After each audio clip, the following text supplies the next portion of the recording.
It is 1:49 p.m. Eastern Time, July 4th, 2020. Happy Independence Day, USA. I want to have a long talk about my service to this nation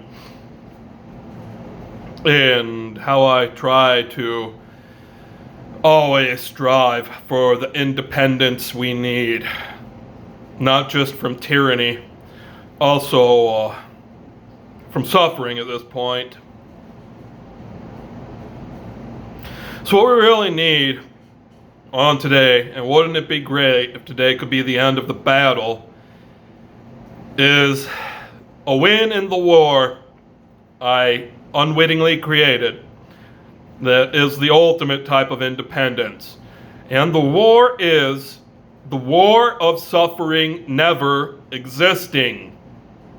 The goal is all existence that can never suffer. The sides are those who want suffering to cease existing and those who do not.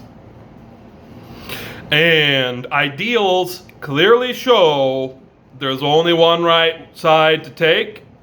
There is no way to go against it in any way, and everyone, basically who uses language and knows logic, or just uses language as defined in dictionaries, has to accept that we need all existence that can never suffer as the result of the war of suffering never existing.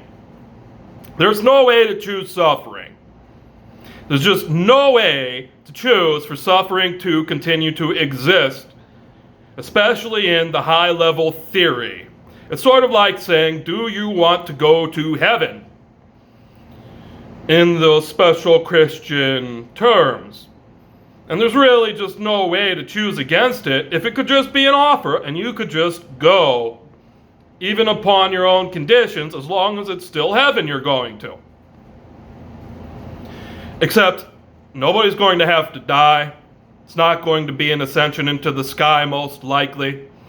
It can be completely peaceful, and it's a theoretical war against an idea. And I'm going to get into my military past here about this, because George W. Bush waged a war on an idea, an actual military war on an idea across all existence. And it changed my life and existence as a form of life and existence at the time. The war he waged, the war he started, the idea he is trying to end for us is terror and terrorism. And he started the war on terror. And I joined our military, even though I was already something else in it, not knowing. And I followed in his footsteps. And I have created the war to end his war. And it is the war of suffering never existing.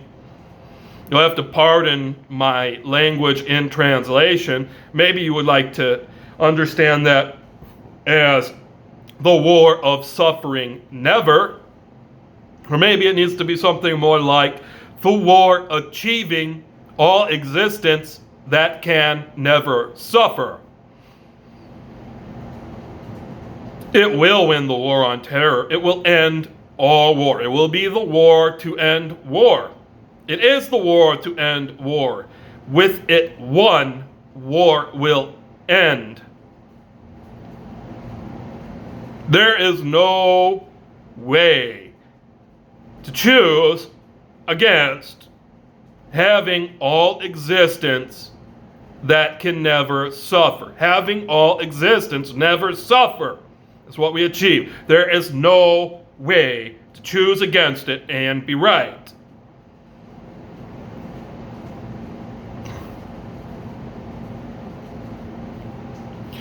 And I'm trying to use these words in a special way so that it even fixes things in our fiction, such as our fictional stories and our movies, that might take people back to the past, or put them far in the future, or maybe send them off to a parallel universe. And I'm trying to use a special feature of the English language by saying having suffering never existing, because I think the language it is a superlative. It is language in a form that works in all tenses. So maybe it needs to be translated out to suffering never in the past, and suffering never in the present, and suffering never in the future, and suffering never in all parallel universes. Now I want to tell my tale. I want to tell a long tale. It's probably a long tale about how I've gotten to this position where basically I have nothing. I'm facing being up against just being able to walk for life. It's like, soon enough, all I'm going to have the right to do in society is just walk. I won't have the right to housing much. I mean, I probably won't have the right to any housing. I won't have the right to any food. I won't have the right to any new clothes, most likely. My money's running out because there is a collective against me that won't allow me to get currency for my money. So basically, in the terms you need to understand, I have nothing, except the reality of the situation is I have centillions of dollars of money that is not currency, that there is a collective that will not allow me to have currency for it, and I make centillions of dollars of money, not currency, on a regular basis. There are collectives that will not allow me to make currency for my money. So this is a story I'm trying to tell about my military service for the USA, wherein I was judge, and I had to reign with our book of the Uniform Code of Military Justice, written as the Universal Code of Military Justice. And these enemies, my enemies, our enemies, the enemies of all, pushed me to have one major act of judgment while reading our Code of Justice book. And they pushed me to trigger every possible enforcement against them for their behavior when, as I read the book to judge them, they created a system that they carried out as they created it of breaking every rule in the book. So they earned morally from us and the Justice Code. All military justice calls for this. Genocide. And then they earned extinction. And then they earned a new type of enforcement I had to figure out. I figured to be the end of their existence. Although I'm still somewhat graceful. And it only has to be the end of existence of suffering.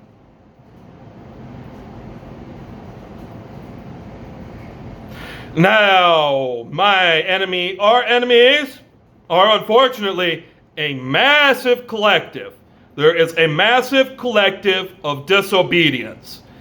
They present themselves as having rights they are following, while in all reality, they are just kind of doing anything they are capable of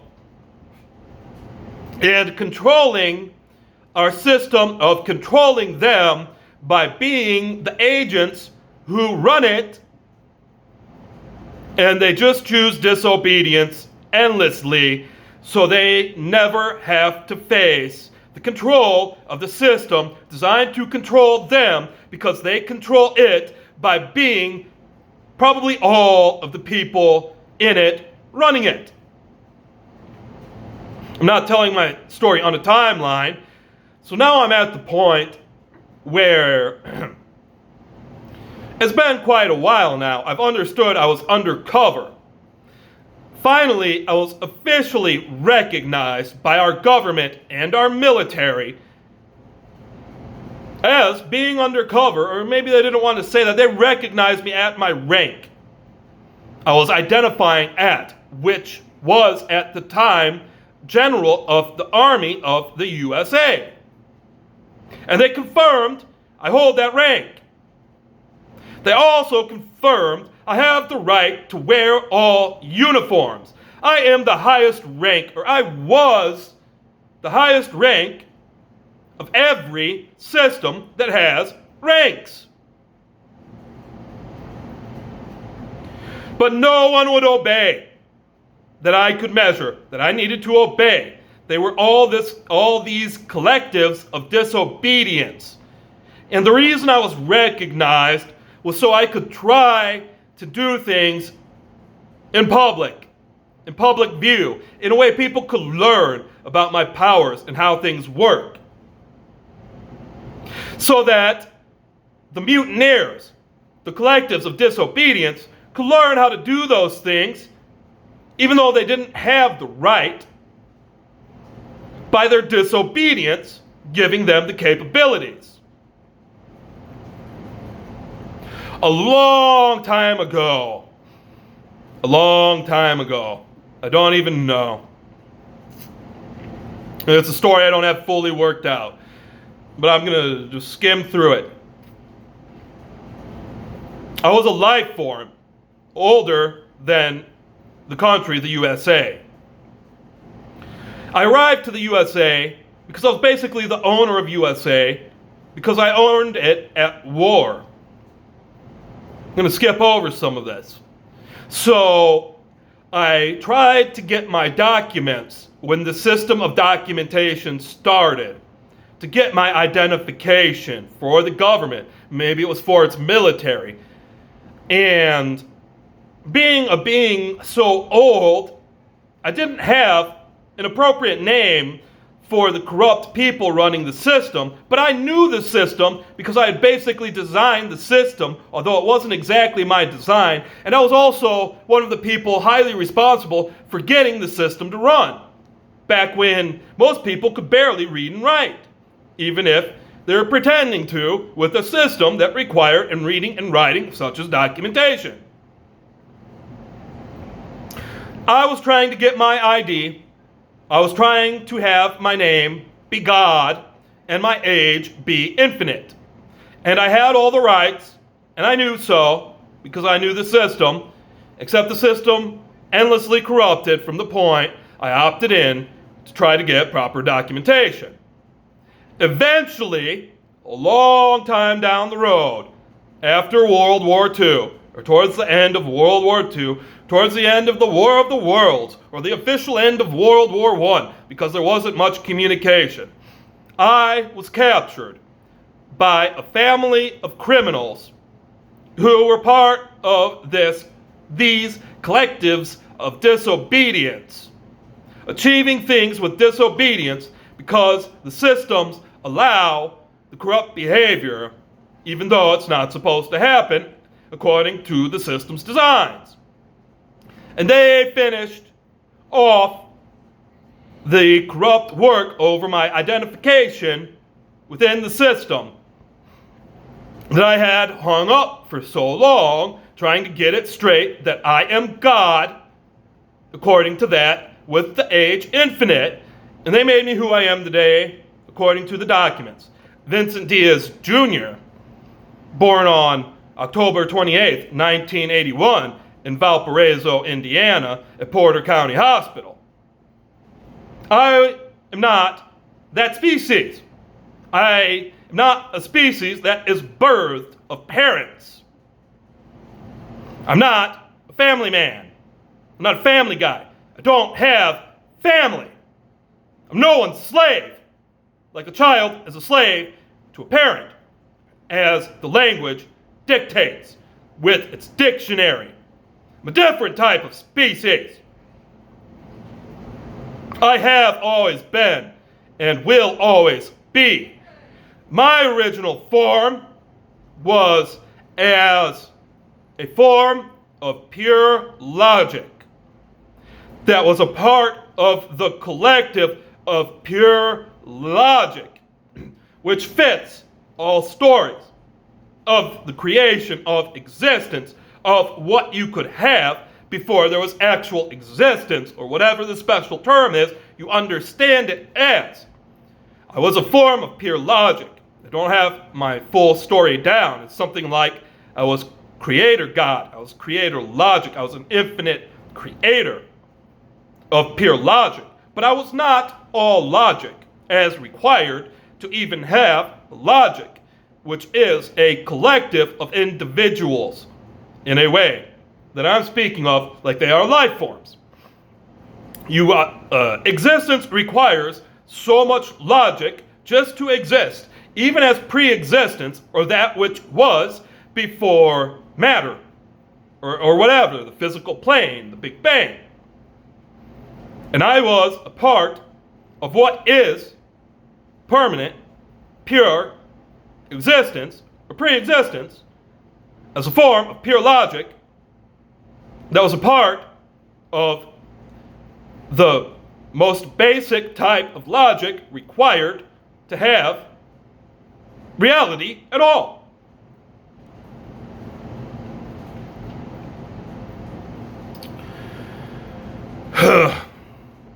I'm going to jump forward in my story. So it was around when I was turning an adult, somewhere after 17, somewhere going on 18. I got pushed by my slave owners. My parents, not really that, they're my slave owners. I got pushed by them around turning an adult. So it's their system. So I would change states of consciousness and mostly lose my waking, aware form of consciousness. They started to deprive me of sleep. Although in a way it was by my choice, as my more normal memories help me remember, and I'm aware of having happened. I was in high school. I was working a family job. I was on the wrestling team. We had practice in the morning at about 5 a.m. I had to work shortly after school, well into the night.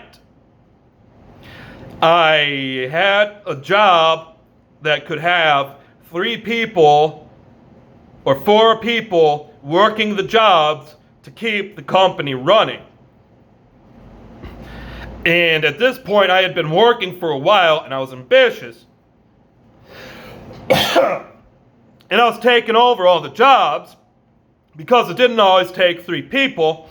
And the standard practice there was to move me up to hold 2 of the jobs before moving me to hold 3 of the jobs before I might get to hold the highest rank there that only did 1 job. So I remember getting to a point where I was holding the 3 jobs, and I was livid and very angry at how much I was being paid, because I knew basic logic about how much I was being paid for 1 job before I was doing 2 jobs that I was also doing for that pay, that I knew what it cost to have 2 people doing those jobs. When I didn't want the double salary, at least, because of what our salaries were. But I wanted more than I got when I did finally get a raise when I took the 3rd job, which I also knew what was paying, at least to some of the people working it, which was not what they bumped me up to. Despite my not just working that 1 job with 2 other people there like most of the other people were. I was working 3 jobs.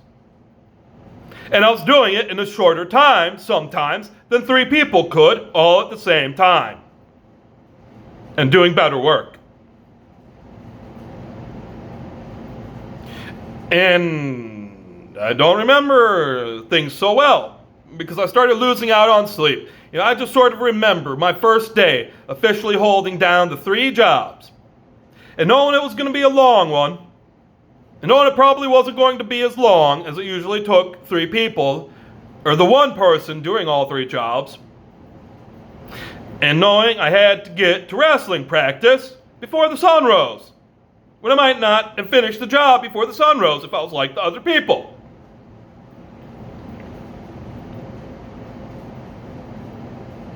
So, a point came, I remember after that, where I tried to quit my job for the wrestling team. I didn't get much pushback. I don't remember people trying to bring me back on, which is just standard protocol and standard policy. And I know by the way things went, even though I don't remember it happening, they must have tried to get me to get back to work for them after we sort of had the somewhat official I quit because I have the wrestling duties I have to uphold. And then I was on the wrestling team, but I was overworked. And I was getting an overwork injury, and I was very unhappy with the way things were going because the coach was using me as a team member to always lose, although I was only losing in the minimal loss way because it was wrestling, which was an individual sport with a way to earn points for your team, and there are ways to lose bigger and smaller. Like I would lose by 1 point after going the whole time of the wrestling match versus getting pinned or getting technicaled by being beat by points, which is a big point difference for the team scores. So I was tired of that. And I was getting overwork injury. So I quit the wrestling team. And I remember thinking I had quit the wrestling team and my family job. But my memory is broken up. There's a lot of blacked out stuff I'm recovering. And I do remember the one intervention from one of the parents of a child on the wrestling team with me, to get back to it or to get serious about saying what my injury was and telling me about my duties. And I remember trying to be the team manager and being the team manager for one wrestling meet. And then it's long down the line. And remember, keep checking. I kept checking, and I kept checking for my name to get taken off the board that we had with all our names at our weight class. And it wasn't. And I know now it's because I was still wrestling. Because at that point I had rejoined the team on special conditions. Like I couldn't practice because I was overworked. And I remember some special stuff happened. Some special stuff happened before I quit the team. Like we got a special assistant coach. He was called Drill Sergeant Smith. He was drilling people nearly to the death at practice. And he didn't get to teach us how to wrestle. He was just mostly there for our conditioning work. But I know, after a while, I got some really special coaching that wasn't just teaching me to be a loser. So while this was going on, while I don't have a lot of memories, I remember the Marine Corps recruiter being there on their recruiting day during our lunch period. And I went out to talk to him. I believe I was still on the wrestling team at the time. I think this might have been 17 and not 18, or I mean, this might have been junior year, not senior year. And he had a talk with me when I wanted to earn the stuff he was giving away that he wanted people to do push-ups for, or maybe something else, but I was just mostly seeing people do push-ups for it. So I tried to earn everything he had there because I could do that many push-ups at his rate. And I earned some stuff. And then he had me do different stuff. Like go figure out when our school's library says the Marine Corps was founded. So I did that too. And I got the next thing. And then we had to have a talk about how I was a wrestler. And he talked to me about my career. And he asked me, in general terms, about how many times somebody had tried to kill me, because we were still allowed to kill at sports. And he made me aware I was under a constant style of people trying to kill me in my wrestling matches, because I told him about how many times I had been choked and how long I had been choked for. And he knew about how terribly things were going with our conference, where I was being cheated constantly, and where my coach was coaching me to be a loser. And he taught me I would have to kill to survive. I forget what he said about where the point was, but it was basically talking to him. From this point on, you'll have to kill to survive. So I didn't win a match my whole high school career up to that point, except for forfeits, which I was most likely earning because people could go as hard as they possibly could against me, and I would take them the distance almost every time and lose on 1 point. Because the refs would cheat every time and force me to go for a takedown when I wanted to just do standing throwing work, and they would try to start calling me on stalling no matter what I was doing. So usually I'd have to go for that takedown. It would be taken down because I was outweighted and I was coached wrong, and would end up losing the takedown.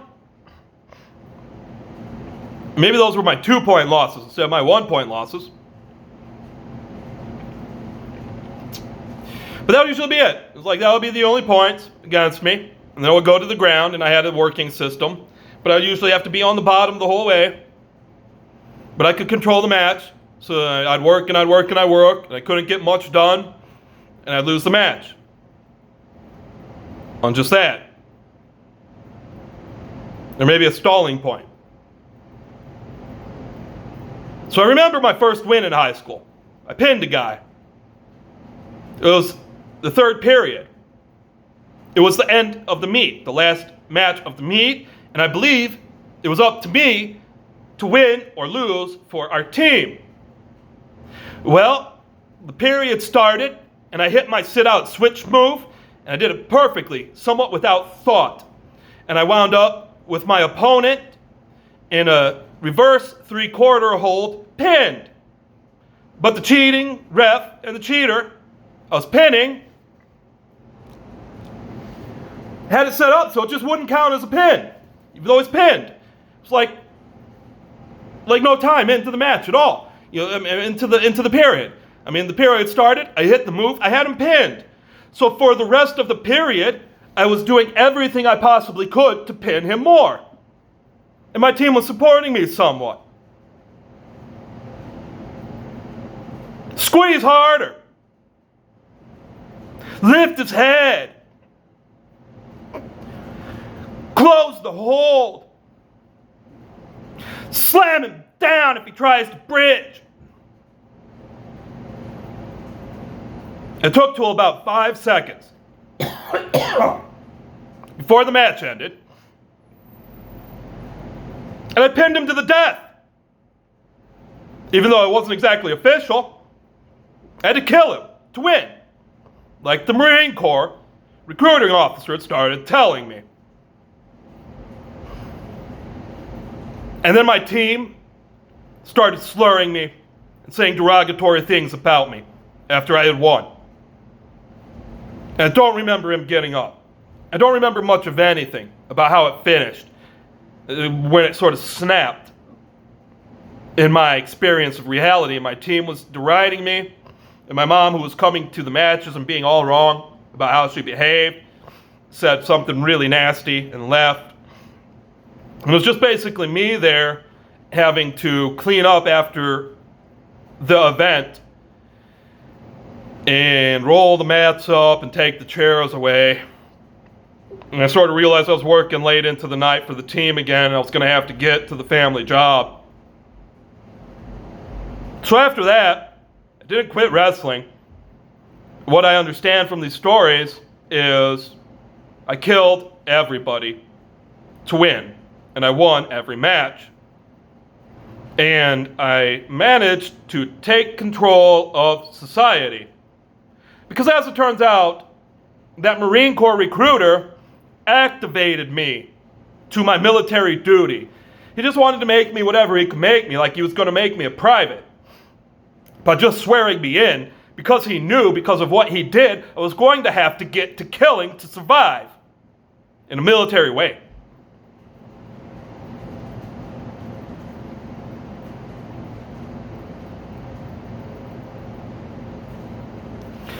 So when he was taking me for the swear-in, I was a very intelligent person. I knew what I was saying. He got me to swear to my right to kill, and that I would. And before he put me at the lowest rank in the service, I stopped taking the swear-in because I had gotten my right to kill as I needed to survive. Well, as it turns out, as I've learned finally, I was his commanding officer at the time.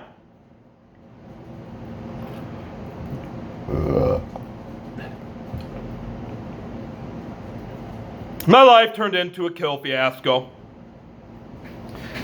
Except, believe it or not, just don't believe it if you can't handle it. There are lots of ways to pretend this doesn't take place. Like we might nuke somebody and just tell people it's swamp gas.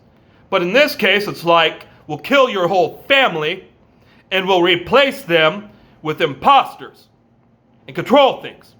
So that's what all the people who support the systems of documentation and of records will say it is, and what most everybody will think it is. So despite all my killing, I could never get a confirmed kill. And everybody I killed wound up having imposters pretend to be them, from what I can tell. I think I'm going to skip forward again. Well, I was trying to join the military still, because things were so wrong. Because of the way I couldn't get a fair chance at life. And my breaks in life were mostly happening with me in a different state of consciousness, which is sort of my old lives, my past lives, the person I was, or the many people I am that I have been since before I have been this slave by the documentation errors.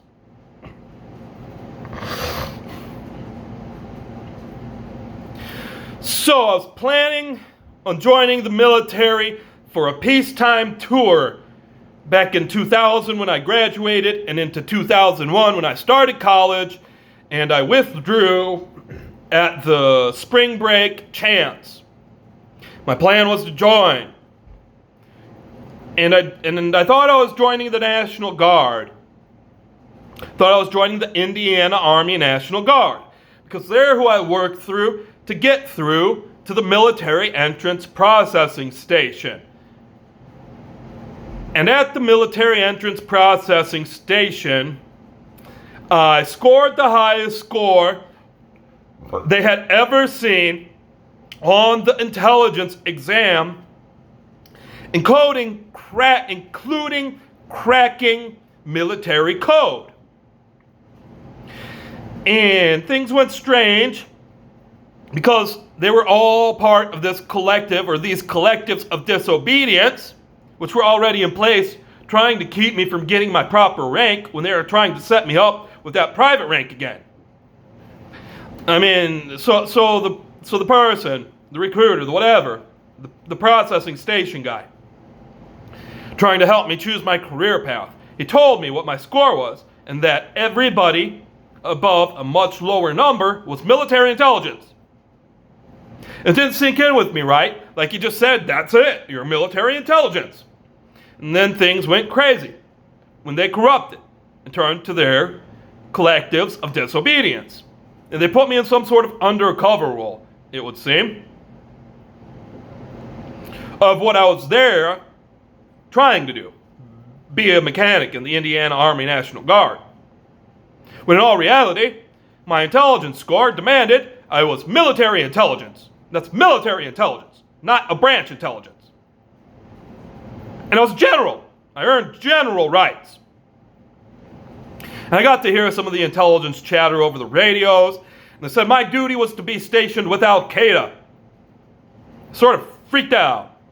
And I had made some vows to my family that if I was going to get ranked up so high, it was going to be one of those situations where if it was a movie, they might all be slaughtered. I wouldn't take it. So I tried to just be the mechanic.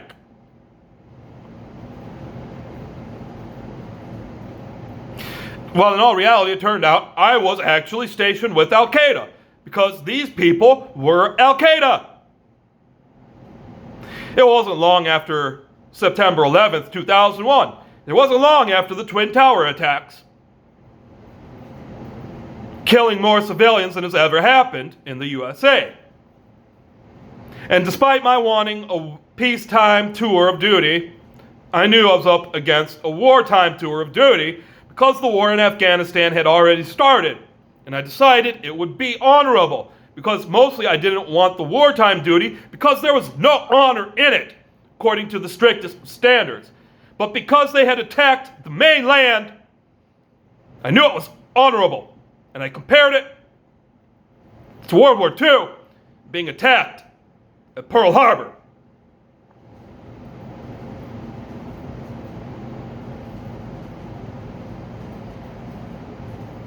Things went wrong from there. They pretended I was a private all the way, except for the uniform they put me in, which I wore no rank on, because I have that right, and nobody really had the right to wear a uniform without rank on it, like they were just a lowly private. But everybody pretended I was a private, and so many people knew I was a general and not a private, and conducted a massive conspiracy against me, trying to treat me like a private, even though I was a general. They knew it. And it was their joy. Screw with me endlessly, give me terrible orders endlessly, and basically never follow my orders. So in my training, there was a lot of time where George Bush Jr., George W. Bush, he had it set so I had a chance to get the training I needed as the general of the army, trying to be a better soldier for our military and the world, even if I had to pretend to be a private through it. Often, I would find myself with completely different people than I was stationed with at the barracks.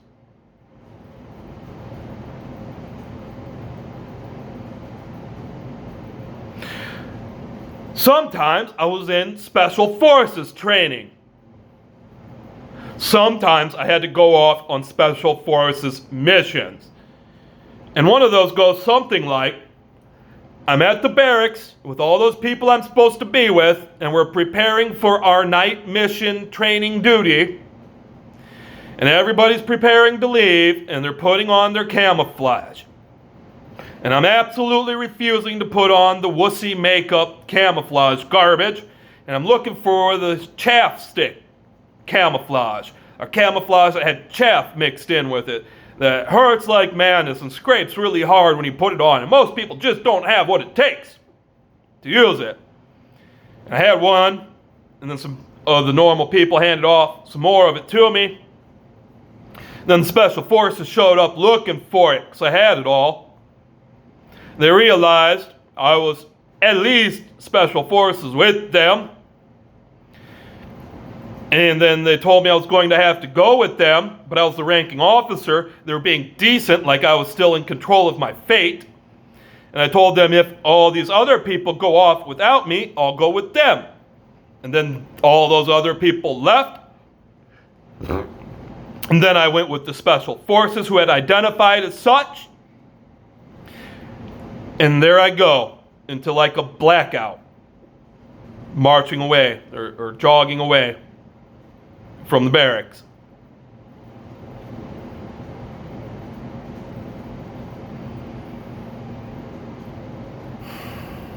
Well, it seems, at least since then, I have officially been a 5-star general of the Army. Except I was also a Marine. And they made it clear to me I was a Marine. The contracts I signed with the USA were U.S. military contracts. It was a terrible day of me being terrorized. When after they did all their corruption, so they wouldn't make it clear to me I was a general, so they wouldn't make it clear to me I was undercover military intelligence, they finally put me up against the contract signing. And I didn't get a normal contract, like a long contract of a bunch of garbage speak about how I was a normal branch, whatever, National Guard, getting my bonuses, blah, blah, blah, private this, 8 years that, whatever. It was none of that. I was up against U.S. military contracts to sign, and there were 2 military members there. And when I refused to sign the first one, knowing it wasn't right, because the contract was immoral, they started to threaten to murder me. And I negotiated with them about how many I could sign. You said I could sign as many as I wanted.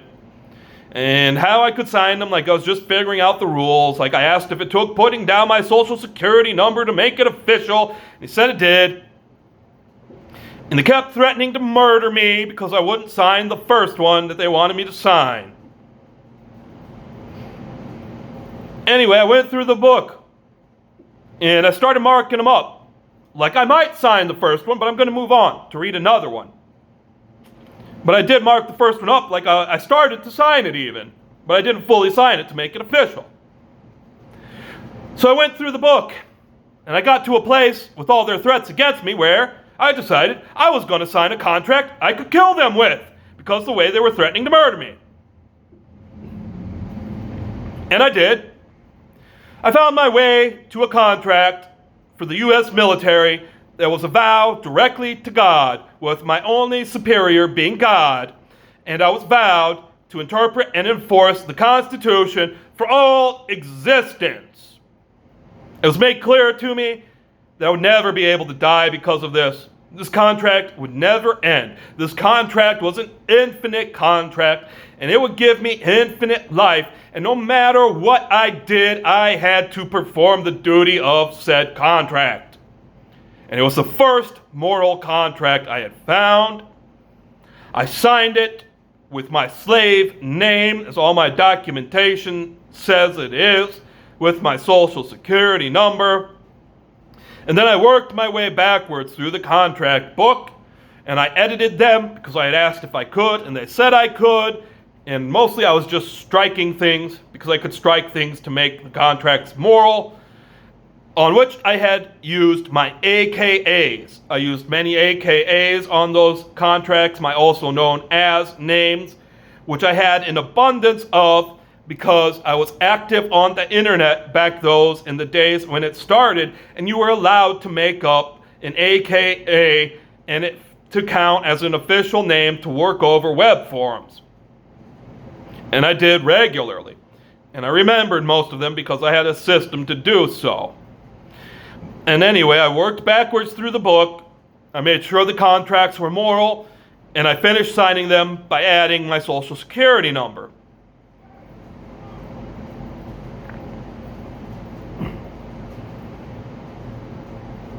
Well, as it would seem, I was in a special place in my mind. Like, we were sort of yelling out, without exactly speaking at each other, about how they would murder me. I told them I would kill them. And they said they would murder me if I didn't sign the way they wanted. I told them I would kill them for that, in my right of self-defense. And then I found my contract to kill them. And I said they would murder me, one and all, or something. And I had some higher powers advised me not to do so right away. And then I started telling them, as soon as you swear me in, I'm going to kill all of you for this. And then I didn't kill them until they swore me in. They swore me in not long from signing the contracts. I had like 3 swear-ins. I sort of had the enlisted swear-in, the officer's swear-in, and a special swear-in to God. And after my swear-ins, my memories sort of go black. Sort of blacked out. I'm sort of recovering them. And I killed to survive. And I killed by duty. And I didn't kill the right way so they would stay dead and we could have a better world with them that way.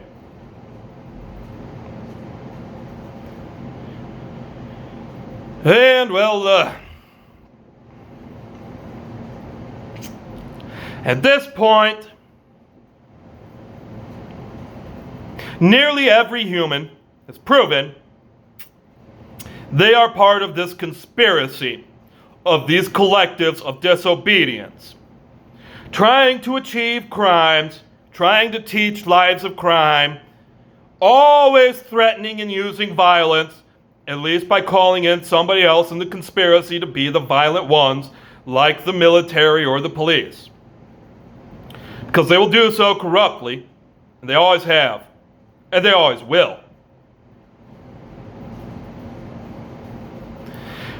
Well, at this point, since then, I've been captured illegally in ways that are war crimes, mostly by the medical system and put into psychiatric wards where they've tried to brainwash me to be one of their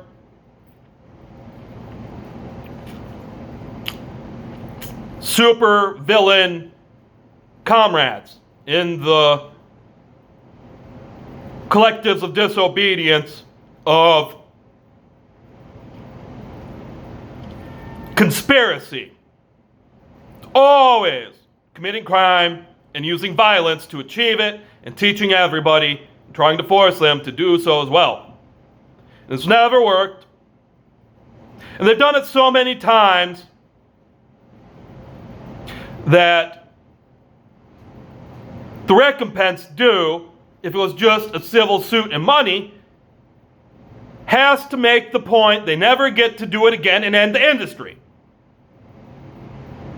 And by what I've been calculating, it's way over a centillion American dollars. Plus, there's all these criminal charges that are supposed to be brought against these mutineers. And it's almost like everybody in the conspiracy has at least 500 death penalties standing against them. They're supposed to have served on them. So, I mean, finally, in my life, I had it all confirmed. I had the right to wear all uniforms. I was the highest rank possible. I was the highest rank possible in all militaries. I was the highest rank possible in all governments. I was the highest rank possible across all places of ranks, in all uniformed forces, of all militaries, in all governments.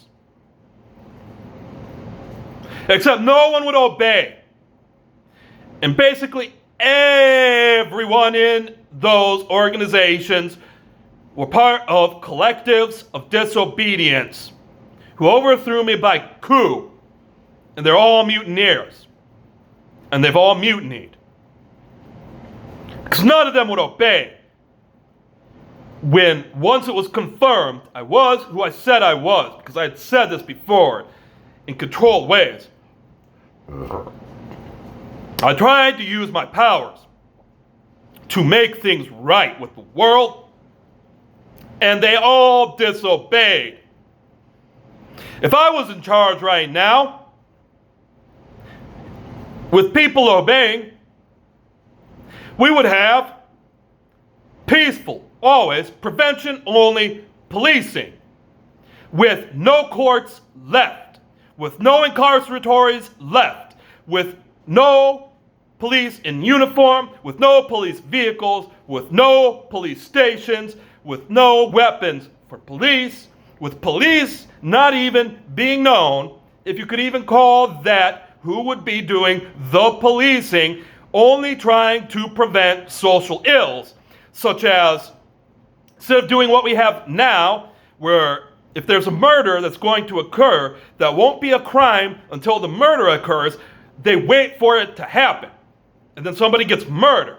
And then the person who did it has to be made a slave and possibly be killed. Because that's the way our system works.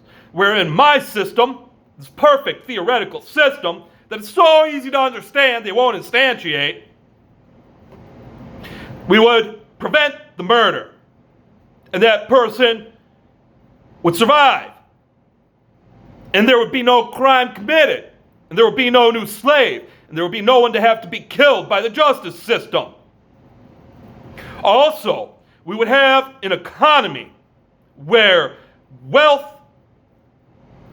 converts to currency absolutely equally at all times, such that people who hold wealth or create wealth of nearly any form would have the right to use a scientific absolute system to decide the value of the wealth, which wouldn't have to be fully automated. It could just be lessons, like weighing something on a fair scale. And that currency value attached to the wealth would always be ready to use as all currency in existence at the same time.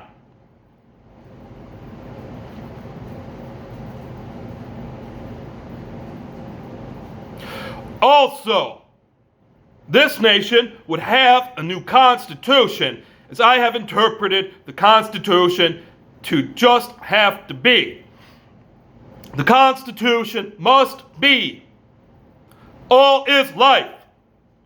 All life is equal. All life has the right to moral control of abstraction. Moral is never causing suffering. Suffering is absolute objective units of non-consensual deviation from ideals. Abstraction is power of God. God is all. That would be the Constitution here. That would be the Constitution we're trying to install everywhere. It would be the only choice for constitutions to be, until somebody can make a better one that in no way diverts from the perfections of that Constitution. Because that Constitution achieves all existence that can never suffer.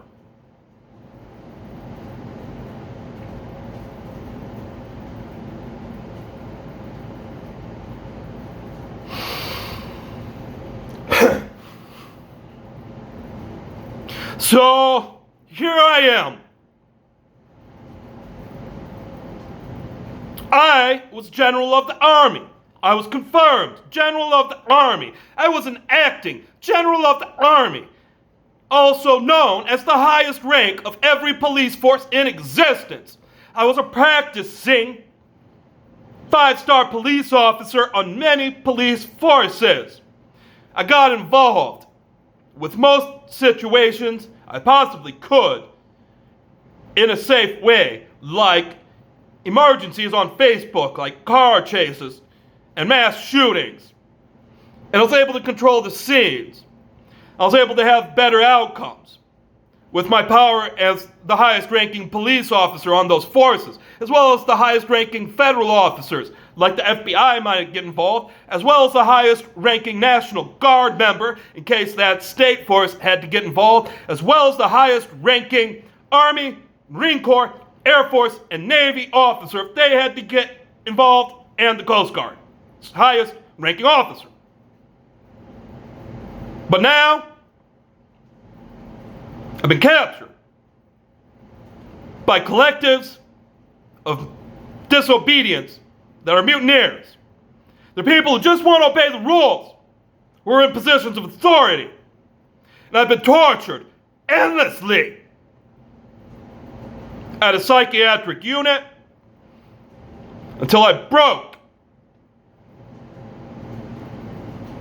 And in a way, I gave up my authority and my power of my ranks so I could get out of the endless, constant, massive, most it could be torture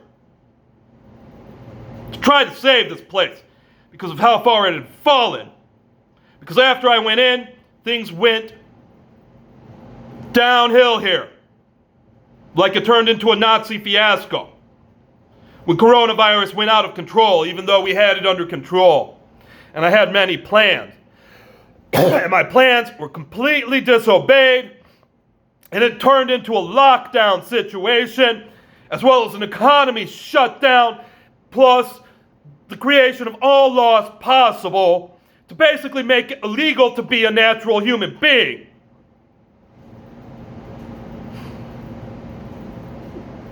So I made an agreement with the delusional, demented, supervillain criminals at the psych ward. When they tried to tell me, it's like I'm a general now, but I'm not a practicing general anymore. Kind of like you're a doctor, but you're not a practicing doctor.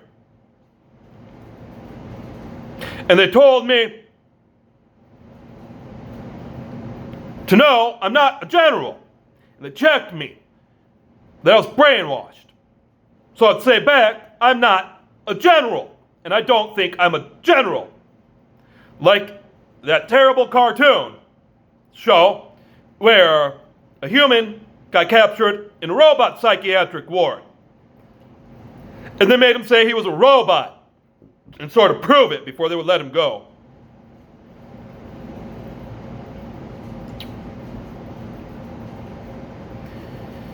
And they told me I have no military affiliation, or have no connection to the military. And they told me if I contact the military, or I go to the Pentagon, or I go to the White House, they'll put me back in the psych ward or they'll arrest me. Totally illegally. And they told me, I think these are the basic words, if the military sees me, they'll shoot me. So here we are. In this place, shouldn't even be called the USA. The only way I'm not a general is because the USA is dead. And our military is gone.